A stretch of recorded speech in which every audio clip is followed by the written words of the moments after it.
Today I want to talk about how God actually saved Adam and Eve by banishing them from the Garden of Eden after they sinned.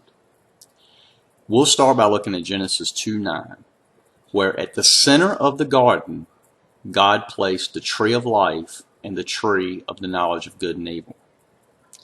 Now, Adam and Eve didn't have the Ten Commandments. They didn't have anything that was given to us in Leviticus or anywhere else. There was no rules. Basically, Adam and Eve had free dominion over the Garden of Eden, which we have no idea how vast and how large this was. They had animals in which Adam had named. They had complete dominion over the earth, and they could eat of any tree that they wanted to eat from, except for the fruit from the tree of the knowledge of good and evil. This one tree that sits in the center of the garden, says Genesis 2:17, if you eat from this tree, you will surely die. This is the only thing that God is telling Adam and Eve. Wow, they had it made. They just didn't know.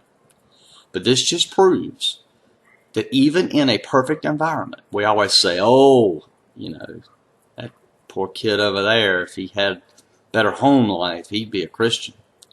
Well, Adam and Eve were actually in the Garden of Eden, where every single thing was perfect because God made it. But He did give them free will, and so here we go. You have the serpent who comes to Eve in Genesis 3:4 and says, point blank, you won't die.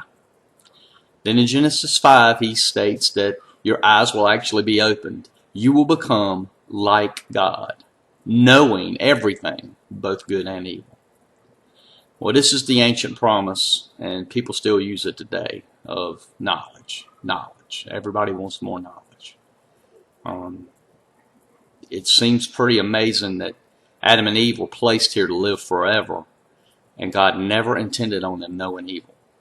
And yet, the one thing He tells them not to do, the only way they could sin is to eat from this one tree who He tells them not to eat from. And basically, it's two things. It's man's sin nature. The only thing they're told not to do, they can't wait to do it. The other thing is the promise of being like God. This is exactly what got Satan banished out of heaven. So Adam and Eve go on. The serpent gets in Eve's head. He tells her she should eat it anyway. And basically what happens is the very first sacrifice. God comes to the garden. They hear Him coming. They run. They know they're naked. And what does God have to do? Immediately, God made clothing from animal skins to cover Adam and Eve's nakedness. This is actually the first sacrifice. Adam and Eve sinned, and there is no atonement except through the shedding of blood. So the first sacrifice happened actually here in the garden, where God has to make an atonement for Adam and Eve's sins. That's in Genesis 3:21. Now, everybody assumes that Adam and Eve sinned, God's angry, He's an angry God, and He's kicked them out of the garden. He's just going to show them. But that's not necessarily the case. Let's go to Genesis 3:22 through 3:24 and let's read. Then the Lord said, the people have become as we are, knowing everything, both good and evil. What if they eat the fruit of the tree of life? Then they will live forever. So the Lord God banished Adam and Eve from the Garden of Eden, and then He sent Adam out to cultivate the land from which he had been made. After banishing them from the garden, the Lord stationed mighty angelic beings to the east of Eden, and a flaming sword was placed, flashing back and forth, guarding the way to the tree of life. Okay. I'm sure that most people don't really understand the character of God. I'm sure most people read this story and the first thing they think is, oh yeah, that angry God. Oh boy, couldn't have them being like me because, then they'll live forever and they'll be like me. They already know everything. Wrong. If we look, we notice that we placed the flaming sword. It's flashing back and forth. It's guarding the path. we have placed angelic beings to prevent them from coming back to the tree of life. But what we're forgetting here is that Adam and Eve have now sinned. There has actually been no true atonement for their sin. There has been a sacrifice. The animal in question lost his life as the skins were provided to take care of Adam and Eve's nakedness. But Jesus has not died on the cross. Adam and Eve, if they actually go and eat from the tree of life, everyone's doomed.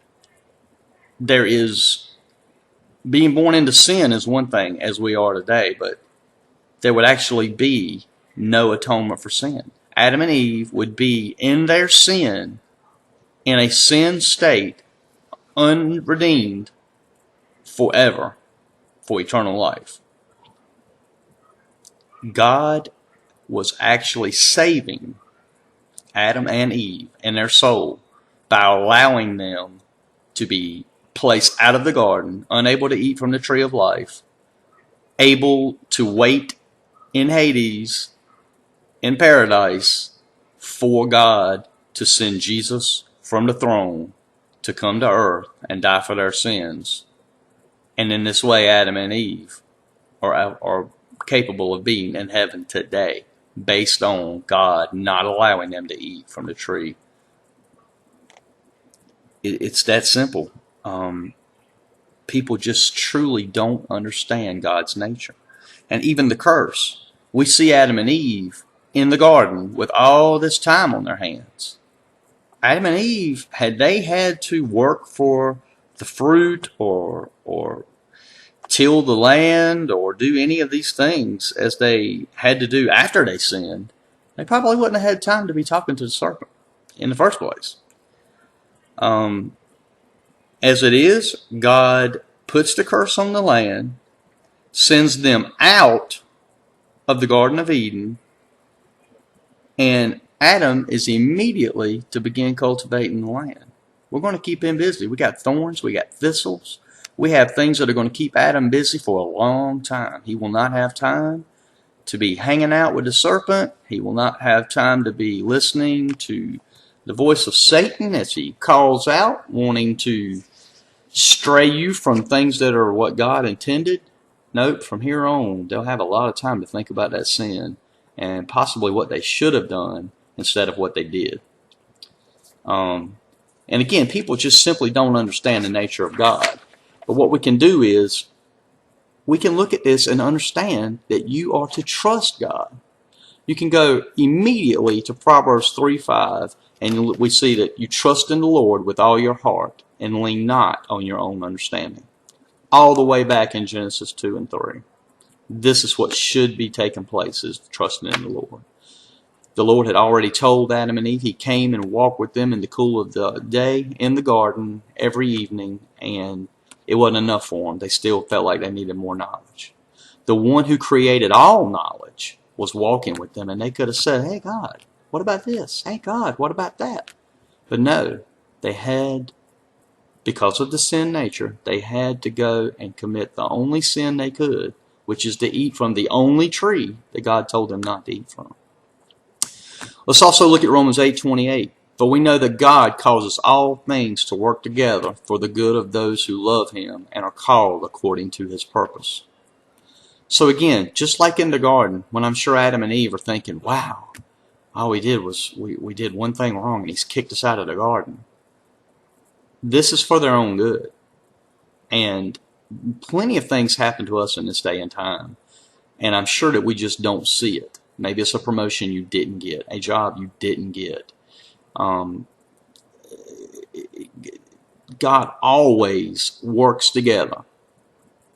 He takes things that are meant for your good and your bad and works them together for your good. What Satan means for evil, God means for good.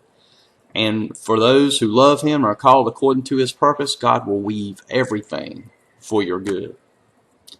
It is absolutely impossible to please God without faith. Adam and Eve should have been exercising their faith when God told them not to eat from the tree of the knowledge of good and evil. If they had faith in what God did, the very God who put them in the garden, created them, if they had faith in Him, they would have never have needed to eat from the tree of knowledge of good and evil to begin with. And again, in our lives, we need to have faith in God. Remember, it is through faith that a righteous man has eternal life. So today what we need to do is we need to trust the Lord with all our hearts and lean not on our own understanding. Trust Him today for you and your life in every circumstance that you have. And may God bless you.